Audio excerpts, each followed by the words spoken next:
Everybody remembers their first wave, whether it be in the ocean, their first break in business, or their first big win. I'm David McClymont, a former competitive surfer now turned C-suite executive leading the Palm Beach Symphony into its 48th season, and your host on the Waves of Success podcast. Hey everybody, welcome to Waves of Success. I am thrilled to be on location today with a very good friend of mine, the founder of Square Grouper, located right here in Jupiter, Jimmy Burg. Jimmy's been a close friend for a very long time. We've had the pleasure of surfing in many different locations, including Mexico, and we are going to share sort of the history and story of how Square Grouper became what it is today. Jimmy, thanks for being on the show. Thanks for having me. It's my pleasure. So what have you been up to? Raising a family. Dealing with that new treasure of mine that I've developed. 4 little kids, ranging from 6 is the oldest, and then I have a 4-year-old, and then the twins at 21 months. Exciting. So that's what I'm building right now. So on to building a different type of endeavor, but fun, right? I have 4 children too, as you and I both know. Yeah. And they're exciting times, challenging, but also very rewarding. Absolutely. I love it. So what I'd love to do over the next 20 minutes or so is sort of share the story behind Square Grouper. I think a lot of people don't understand how Square Grouper became what it is today. And you and I grew up here in this town, this beautiful town of Jupiter, and we were talking off camera about my fond memories of coming with my younger brother Monty, riding our bikes up here and buying shrimp, literally located right where we are, and fishing right off of this seawall right here. Why don't you share with the listeners a little bit about the story of how you got started? What was the vision when you got started? How did you buy the property? What was your original vision? And talk to us a little bit more about that. Well, this site is not quite a historical site, but obviously we have the lighthouse behind us here that's 150 years old. And this site was settled right when the lighthouse was being built. And there was a hotel here originally, 4 rooms with a saloon. And days, that was back in 1890. And, you know, as time went on, it kind of just dilapidated and went away. And this part of the town kind of just was forgotten, because when Flagler came through with his railroad, as you know, he came through a little bit west of here, about a mile. And everything developed a little bit further west. And then we come into, say, the 70s, when a guy by the name of Captain Cal, never met him, don't know who he is, but he actually leased the property from a family that had owned the property from the 50s, and he had the bait and tackle shop, like you said. And then as time went on, Cal got older and wanted to move on, and then the sisters who owned the property decided to sell it. And a friend of mine told me about it. He was the sheriff, and I came down and visited with the girls, and it was quite an experience. But we came up with a deal, and I bought it. But when Tommy, my friend Tommy, told me about it, he said, "Hey, go down and look at that property on Love Street." I'm like, "What are you talking about?" And just like you, I'd been here hundreds of times. And he told me, "Oh, the bait shop." "Oh, yeah. And I thought, how do you get there?" I go, "I only go there by boat. I've never driven here." So he had to tell me how, and I've lived here my whole life. I didn't know how to get here. So I drove down the road, and it was a mess. Bought it, and at the, you know, I don't think, most people don't know that I'm a general contractor by trade. That's what I went to school for, and built many homes. And my first vision was to build a condo. I mean, and people probably look, "Oh my God, why would you do such a thing?" But that was what I was trained to do. And fortunately for me, I had kickback from the town, even though it was zoned for it. And I didn't know what to do. I'd never been in the bar business. So I was sitting and looking through all the papers and everything when I had bought it. And I thought, oh my God, what am I going to do? You know, I paid a lot of money for it, and I didn't have any money, but I owed a lot of money. And I realized I had a liquor license. And I said, well, maybe we'll try that, you know. And there's a long story to that, just trying to figure those things out. But I went to a couple places around here, and I was like, man, this place, you know, why do you want to be inside of a building doing this when we could be doing this over at this property home?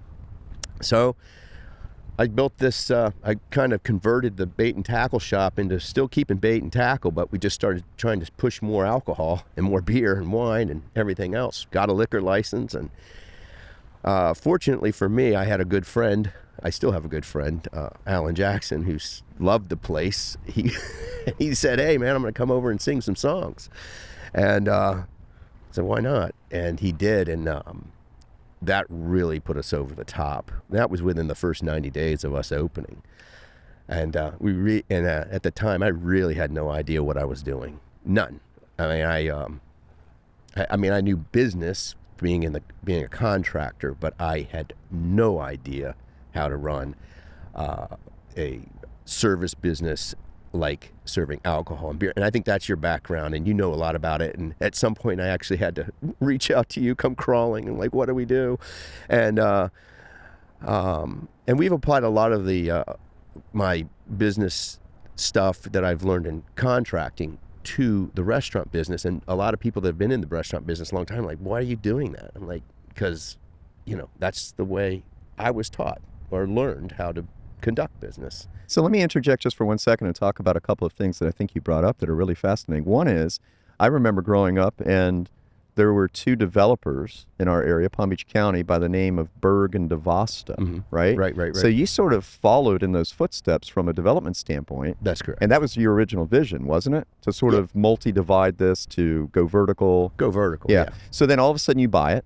Mm-hmm. And as you said, which I think is brilliant, you quickly learned how important it is to adapt and to pivot, right? So your original intention, I think this is a great business principle for people that listen to this show. Sometimes you'll go into an endeavor and you actually have an original idea, original vision of what you want to do, and it doesn't always pan out the way you want, but it's at that critical junction that it's so important that you adapt. Talk about how you pivoted. So critical. Well, I think... And what were some of the turning points? Was it Alan Jackson with 5 o'clock somewhere? And that's another thing I wanted to talk about too, Jimmy. A lot of people, I don't think, realize that 5 o'clock somewhere with Alan Jackson and Jimmy Buffett was actually shot right here. That's correct. But before that, before those times, when we were going to build the condo, it was going to be a 6-story unit with 12 units, like duplex units. Alan was going to buy the top floor, and he was in, and I had it basically sold. The whole, if he would have bought in, everybody would have bought it. But when we hit that wall, and we found out that that was going to be a really big challenge, that I had to just, like I said, go into a spot and find some quiet time and just start going through and just rethinking this. And by the way, when I said I was going to start that business, the bar business, when I first thought of that 20 years ago, maybe 21 years ago,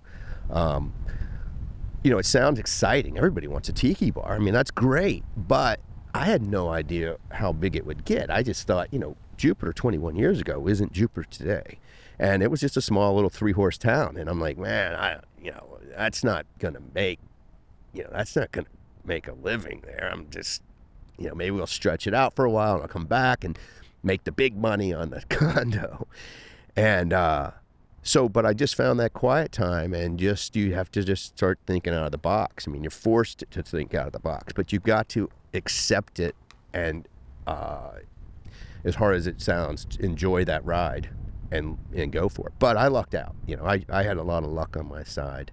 The site carries itself. You could say, oh, I came up with this idea and this idea. Look at where we're at. I mean, I don't know if you pan this location, you got a lot of room to mess up, and it's still going to be a success. But I also want to compliment you, and I appreciate you being humble and talking about luck, and I do agree with that. A lot of the very successful business people I have the pleasure of talking to on a regular basis through the Symphony will talk about luck, and it's real, right? But there's an old saying, I think, that says where opportunity and hard work meet, that's where luck is developed, right? There's some type of saying there. But let's also talk about your vision, though, and how you transferred your knowledge from a general contracting standpoint to transfer that over to running a facility, because I do agree with you.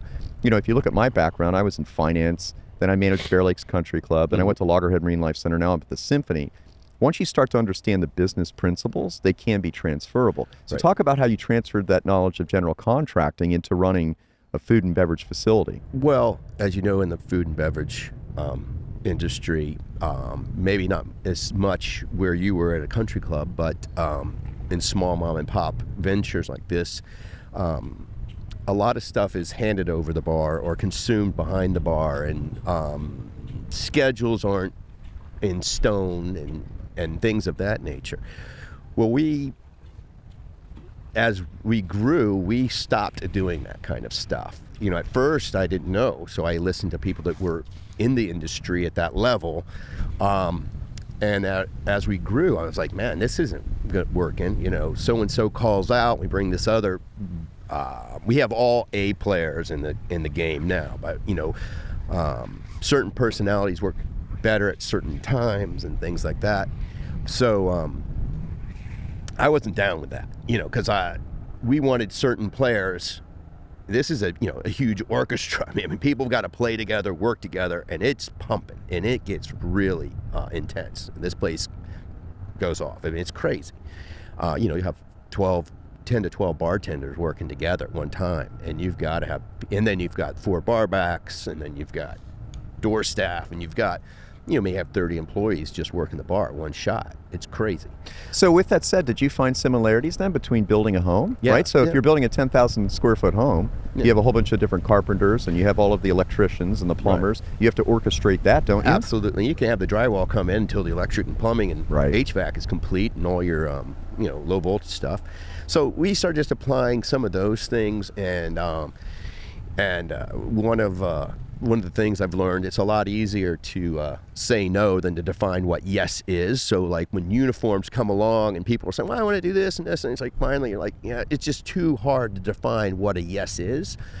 So unfortunately, we have to be the bad guy and just say no. I mean, that's a great thing, is if people are going across and have these huge problems, you never have to, don't ever feel that you have to give an answer right away. And if you can't find an answer, the answer is no until you figure out what yes is. And it may never come. And that's okay. But that's one thing we've learned. Don't ever set your goals too low and set them extremely high, because you'll achieve your goals. And once you do, you'll find yourself like, where do I go now? So always shoot for the stars. And I don't want to say we didn't do that here, but we thought there was a limit of how hard we could go, and every year it just keeps going and going and going, and who knows where it'll end, but it's just 20 years plus going strong now, and every year it just gets better and better. So we as leaders, we've all had great mentors. Mm-hmm. I would imagine you've had some good mentors along the way. Share with us some of the stories of people that you worked closely with that helped you navigate those uncharted waters. Well, of course, my father is my biggest mentor, and to this day, he's still there, and it's amazing what I can still get out of him now and then.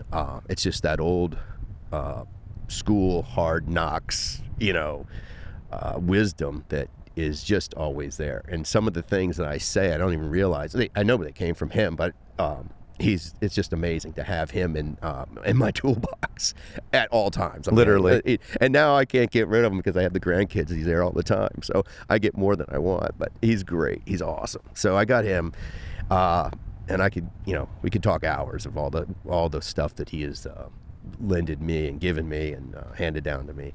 But well, and I think that he deserves a lot of credit too, because a lot of people may not remember or know that grew up in this area. When I grew up as a kid, every single development in Palm Beach County that I can remember, and I can name probably 20 of them right now, were Burg and DeVosta. Yeah, from Fort Lauderdale to almost Orlando. It's a pretty big story. That's another guy you might want to talk to. But Jim Tabby, who owned, I think, up to 30 restaurants, and unfortunately we lost Jim Tabby last year, and he was just amazing. He gave me one of my biggest compliments ever. I was telling him how this all came together. He obviously is right next door, and he showed me, he watched the whole thing come together.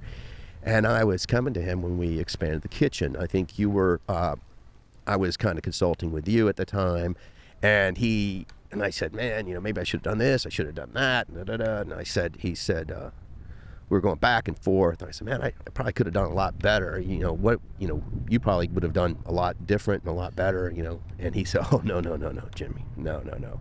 He said, you did it perfectly, because now there's a guy with 33 restaurants, it's amazing. He said, I would have overthink it. overthunk it. And he goes, I would have put too much into it. You did it perfect. You let it organically grow into what it needed to be.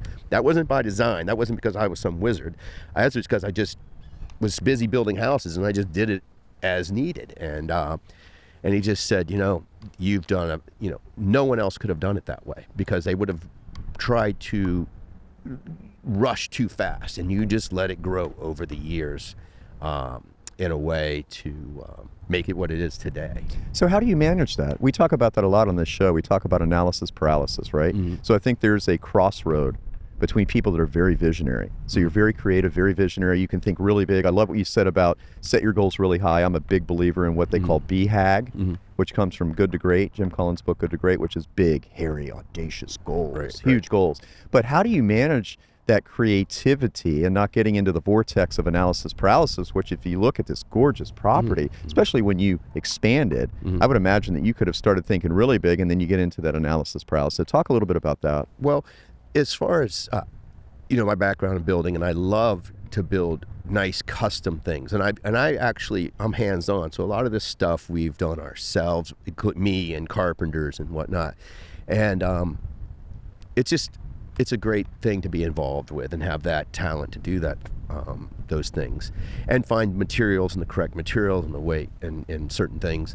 But fortunately for me, going surfing, Mexico and the Caribbean and South America and all over, and getting to go to these crazy locations and going to these different bars and these different, just all over.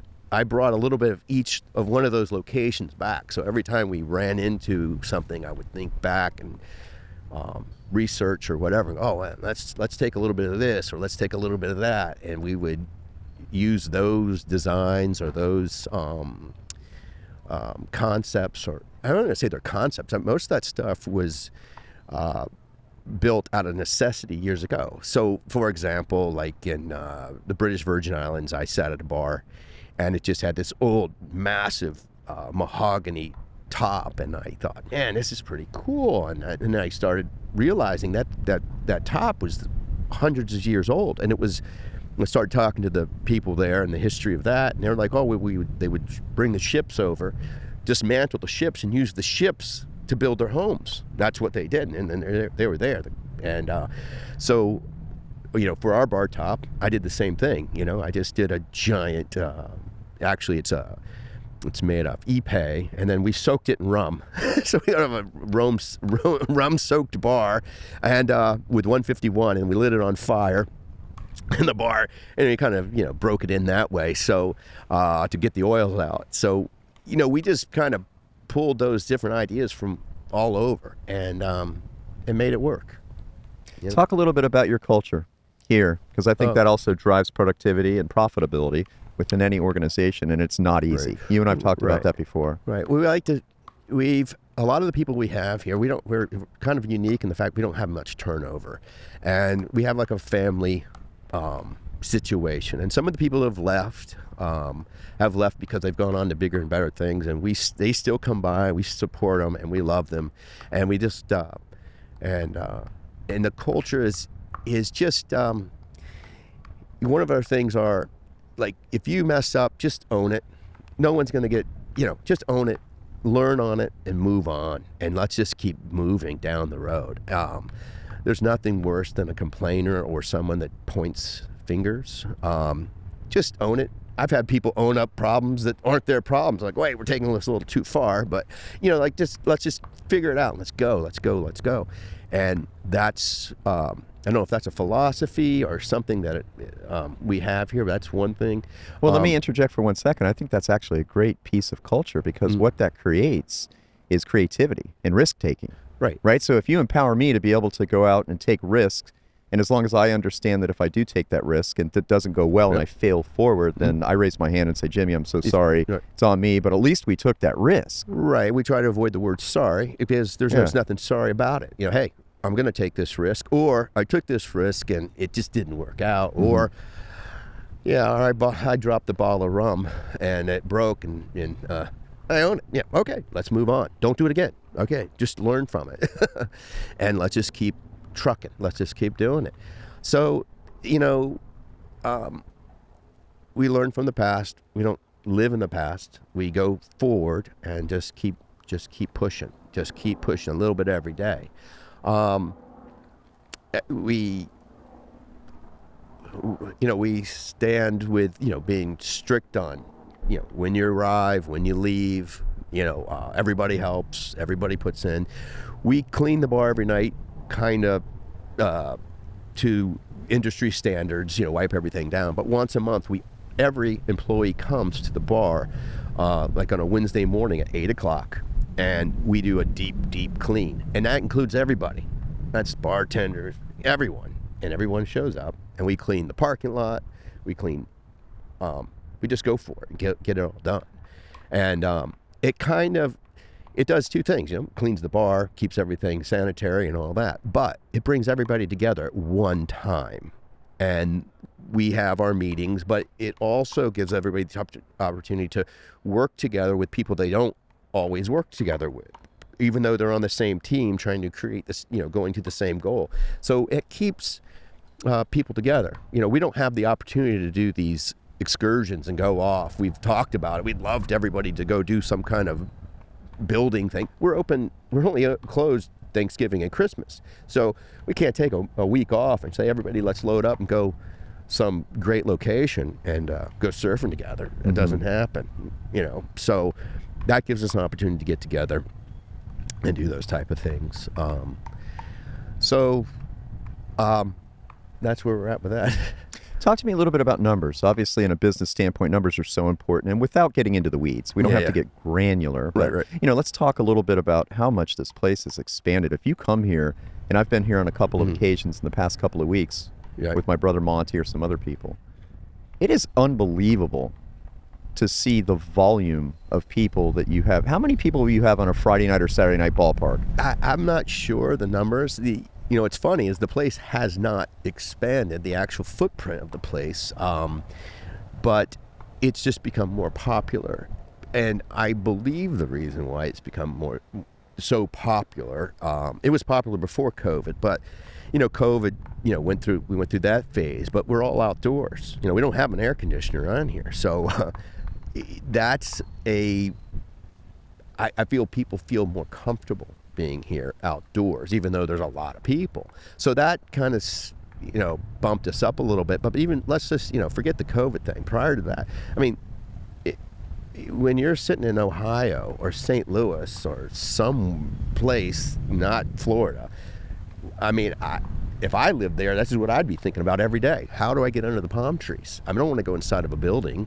People come to Florida for this. This is what they dream of when they get here. They don't think of they can go into a pub anywhere in the country. Anywhere on the planet. You can go to a pub and watch a TV. Well, I mean, we have TVs here, but whatever.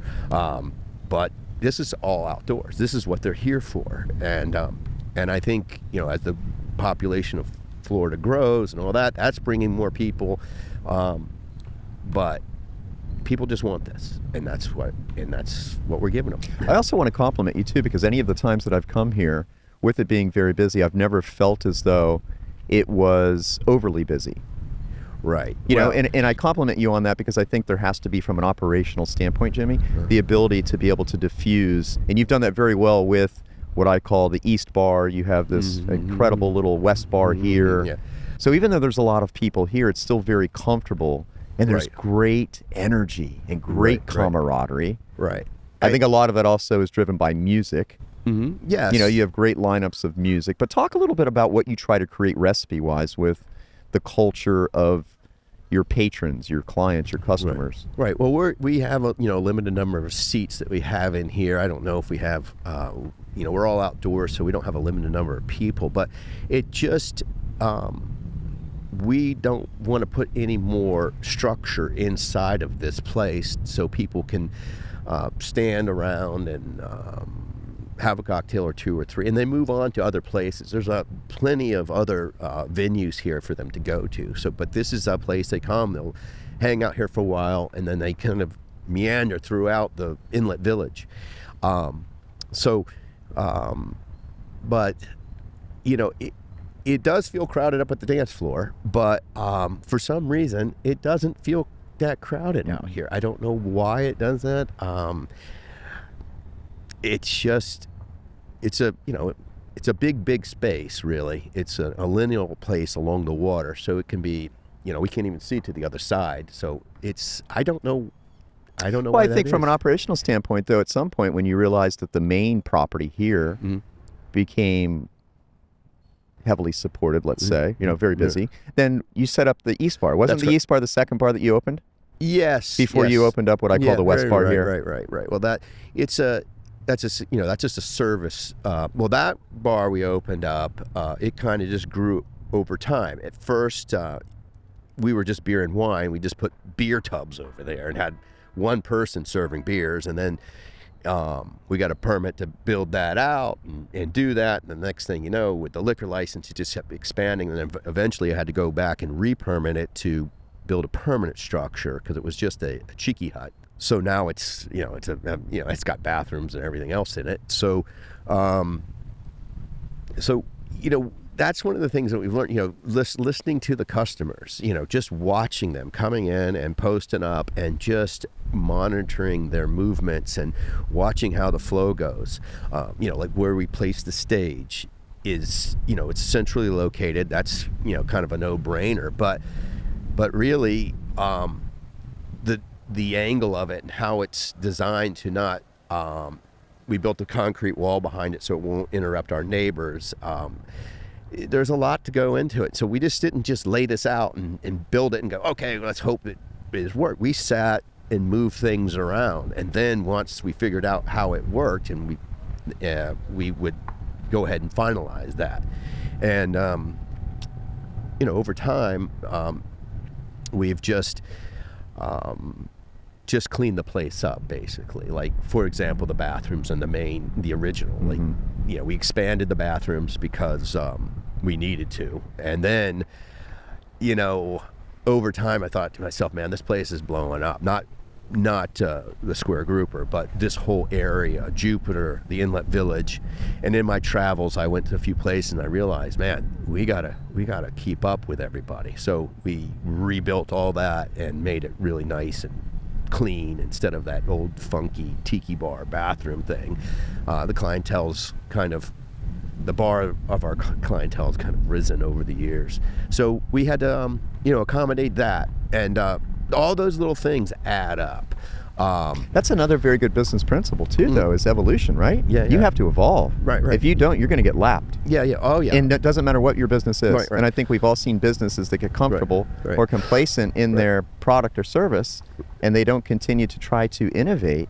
Right. So even though this is just a bar, you have to innovate. Right. Well, you know, this bar, just on its own, I could do, you know, it would do well. But if you really want to do, you know, if you want to hit some big goals, some high marks, you've got to start hitting all cylinders. And, you know, doing those bathrooms was one thing. When we created the menu, you know, it's, okay, we're going to have hamburgers and cheeseburgers, whatever, French fries, chicken wings, you know, regular bar food. And going back to my buddy Jim Tabby, he's like, Jimmy, you gotta put something on there for the girls, because if you don't, you know, they have the veto power. You know, if 5 guys come in and one brings his wife and she doesn't like what's on the menu, well, you just lost 5 good customers because she controls the system. You know, you could take that as far as you want, but or some guy, you know, it doesn't matter, but you got to have something for everybody, a little bit of something. So we modified that. We corrected those things, and each time we, plugged a hole, it just kept going bigger and bigger and bigger.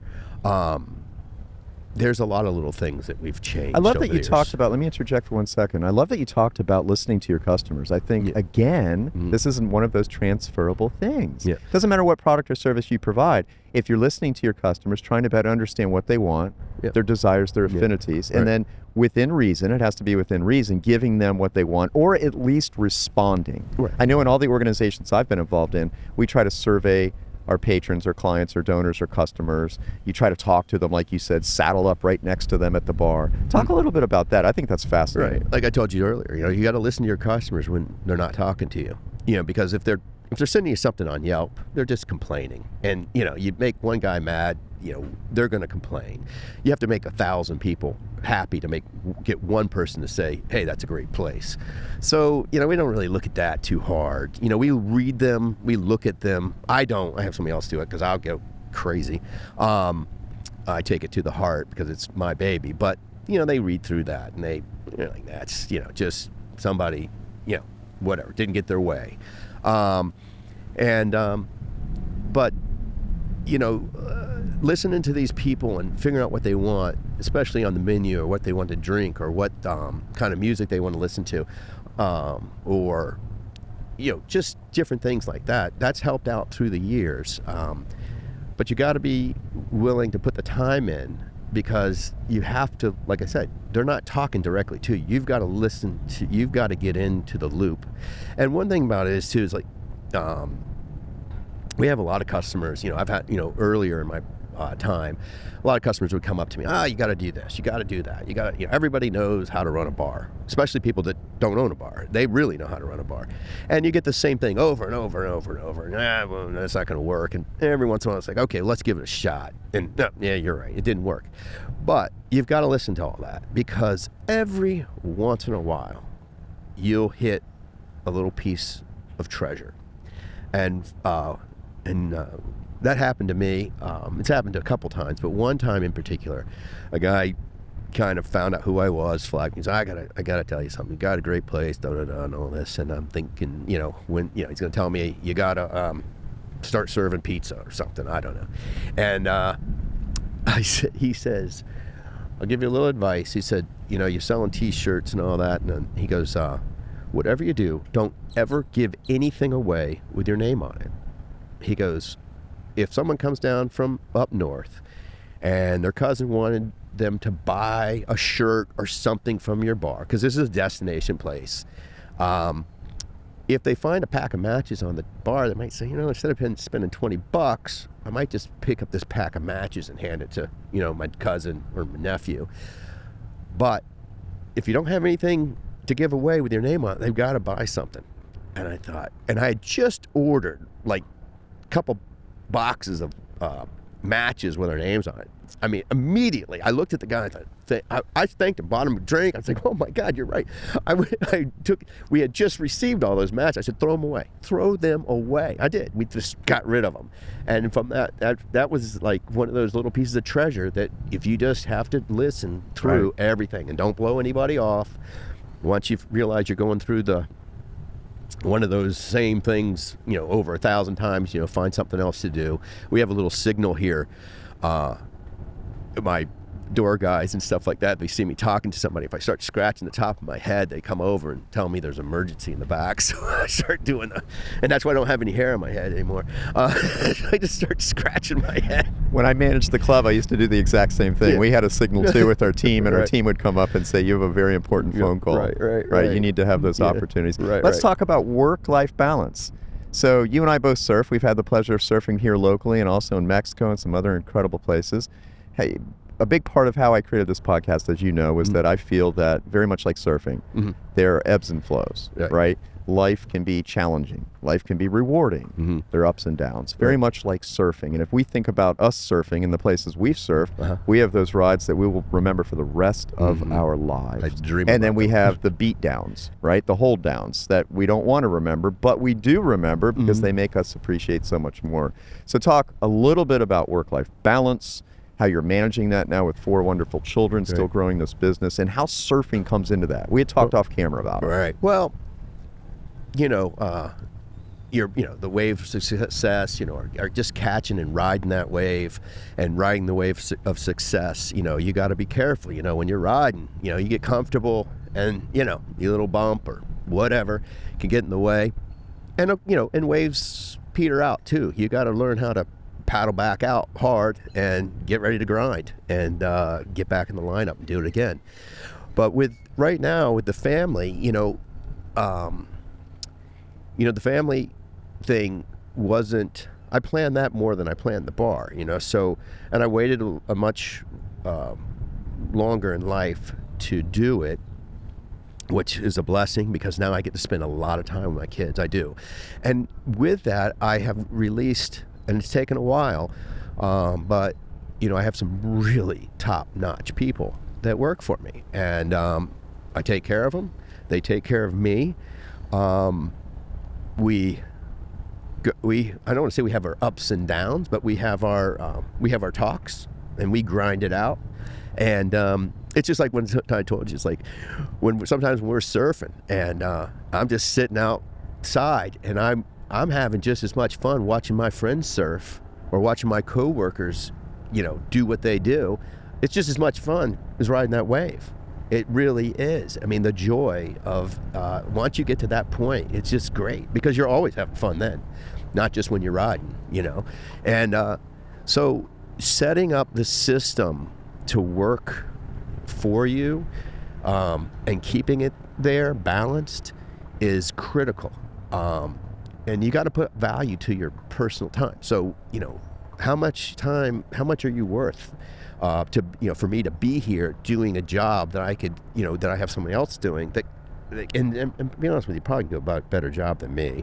And I just do a better job of, sitting at 40,000 feet, looking over, and I'm here to answer questions, simple questions and to tough questions, like, and some of the tough questions I defer to, especially professionals, and it's time to go ahead and spend some money on somebody that really knows what they're talking about, because as the business grows, you have more employees, and you got HR issues, and and on. We got to hire somebody to do that. Don't take a risk at doing all that stuff yourself. That's another really good business principle that I think a lot of business owners have a tough time doing, right? So you start off with this very small business. Here it is, this bait and tackle store. You sell some beer, you sell some liquor, it grows. Being able to realize at some point, Jimmy, we have to get attorneys involved and engineers involved and architects involved and whoever those specialists might be, right. Or even hiring somebody that you're going to pay a lot more than you ever thought you would pay, right. To have that person help you guide the ship. Right. You've got to let go. You've got to, you got to spend money to make money, and you've got to, and scared money don't make money. So you've got to push forward, and and that's in in my other business too, building homes, which I do now and then. Just finished one. The market's good right now. Getting a little nervous, but may do another one. But that's the same thing over in that world as well. It's a totally different world, but back here. Just getting the right people. When you're smaller, we've taken a few hits. So you talked about taking risk, which I agree with. Talk a little bit about your new property, or it's actually really not even new anymore, is it? In Fort Pierce, 5 years old? Yeah, it's 5 now. We have a Square Grouper in Fort Pierce Inlet. How did that come about? I think that's fascinating too. So this property starts to grow and expand. Mm-hmm. You're seeing all the KPIs are looking well, and then you say, wow, we can't really expand here anymore physically. Right. We go somewhere else. Well, yeah, and we have the team in place, like the people that I talked about. They're in place. They're sitting here. Everybody's doing great. And they're sitting around, and things are running real smooth, and we're sitting at a table, we're all looking at each other. Okay, now what? Now what do we do? So I went on an adventure to find another location. Went south, where the population is. Couldn't find anything, and then one day I get a phone call like, hey, check this out, come up here. So I went and looked at a piece of property up in Fort Pierce, and Fort Pierce, I don't know about Fort Pierce, it's kind of a small town, whatever. And so we go up there, and right on the Fort Pierce Inlet, and blue water, just like here, state park across the inlet, amazing location, and an older guy, 97 years old, had owned the property, and I made a deal with him. And I was thinking about, oh man, I don't know, the price. It is an old, ag town. The city of Fort Pierce is mainly a citrus town. That's where they have processing plants and things of that nature. They have a nice port there, and I was just kicking around. So he said, hey, what's the most popular bar? We go by there and we buy a beer. And then, it was me and my wife, who wasn't my wife at the time. Maybe she was, I don't remember. And it was a while ago. And a couple other people that work for me, and we all buy different drink. We know to, let's buy different things so we can get the prices. And I remember Sarah, who works for me, she runs the show, and she says, I got there, and I said, I just paid $3.75 for this Bud Light. I said, what do we charge? And I'm looking at her, guys, I don't think she goes, we charge $3.25. And I looked at her, I said, holy cow, this place is, and we did some reverse engineering, found out what they sell. I'm like, we're going forward. We're going forward. And it was a good move. It was a good move. We bought the property. This is right after the debacle of 2008. And I told everybody, I said, everybody's going to say, Jimmy, right now they're calling me a dummy for buying up here. But one day they're going to say, that was one smart son of a gun. And that's starting to happen. Well, that's the contrarian, right? And that's another thing in business. I think you have to be the salmon that swims upstream sometimes to go against the grain. Right. So what's next for Jimmy Burg, and what's next for Square Grouper? Well, Square Grouper is just going to try to continually ride that shoulder and just roll and just go, and then and enjoy this. Same with Fort Pierce. Of course, we have looked south, and we'll continue to look at other places that are within reason. Keeping the band line up, keeping it going. I mean, to be honest with you, I'm starting to fade. I don't want to say fade off into the sunset, but now with that family and stuff, I enjoy being with my little guys and my girls, and just that's where my world's at. Going out there, getting on those, riding the waves with them. And just Dakota loves it. She can't wait to go this summer. She's fired up. She's ready. So that's what we're going to do. We're just going to hang at the beach and come by here every once in a while, make sure things are going right. That's excellent. I want to thank you so much for allowing us to come to this unbelievable property, for being my close friend, and allowing you to be a part of my Waves of Success podcast. And hey, I appreciate it, and good luck with your venture here. Thank you. I love being on here. My pleasure. Thank you very much, ladies and gentlemen. As you just saw, we are here at Square Grouper on location in beautiful Jupiter, Florida, with the gorgeous lighthouse behind us. I want to thank all of you for being a part of our show. Please make sure that you subscribe on all of our different channels: YouTube, Apple Music, Spotify, and our social media channels. Until next time, make sure that you ride your wave to success. Thank you very much for joining us, and have a wonderful day.